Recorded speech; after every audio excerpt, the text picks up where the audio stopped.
Boa tarde, a paz do Senhor para os meus irmãos, amém? Aqui quem está falando é a irmã Tatiana e eu venho trazer uma palavra para os meus irmãos, amém? Que se encontra em Salmos, capítulo 64 e o versículo 5. Salmos, capítulo 64 e o versículo 5.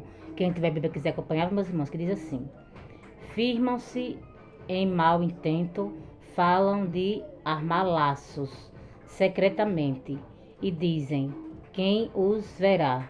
Só até aqui, meus irmãos. Queria estar falando para você nessa tarde, meus irmãos. É que tem pessoas, meus irmãos, que armam laço para mim e para você, meus irmãos. E acham que Deus não revela a mim a você, meus irmãos. Quando eu e você, meus irmãos, tem intimidade com Deus, meus irmãos, pode armar laço, armar cilada, meus irmãos. Pode fazer o que for, meus irmãos. Mas só que Deus, ele mostra a mim a você, meus irmãos. Porque quem tem intimidade com Deus, meus irmãos, nada fica no oculto, não. Pode armar o que for contra mim, contra a tua vida, meus irmãos. Mas não prevalece, não, meus irmãos.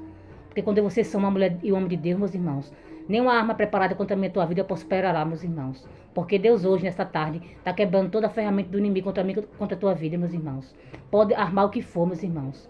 Mas contra mim, contra você, nada prevalecerá, meus irmãos. Porque Deus é na minha, na tua vida, meus irmãos. Porque Deus nos protege de todo mal, meus irmãos. Deus nos protege de toda a cilada do inimigo, meus irmãos. E toda a ferramenta preparada contra a minha tua vida, meus irmãos, não prosperará, meus irmãos. Porque Deus hoje está quebrando todo o laço, meus irmãos. Toda a ferramenta, toda a cilada do inimigo contra mim, contra a tua vida, meus irmãos. Porque vocês somos ungidos e vocês somos escolhidos, meus irmãos.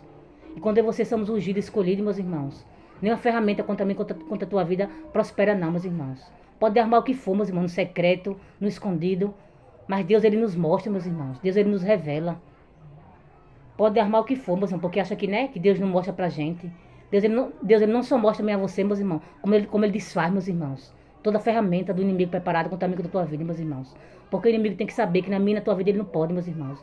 O inimigo tem que saber que na vida de um escolhido, na vida de um ungido, ele pode preparar o que for, mas nada prospera, meus irmãos. Porque Deus é na minha e na tua vida, meus irmãos.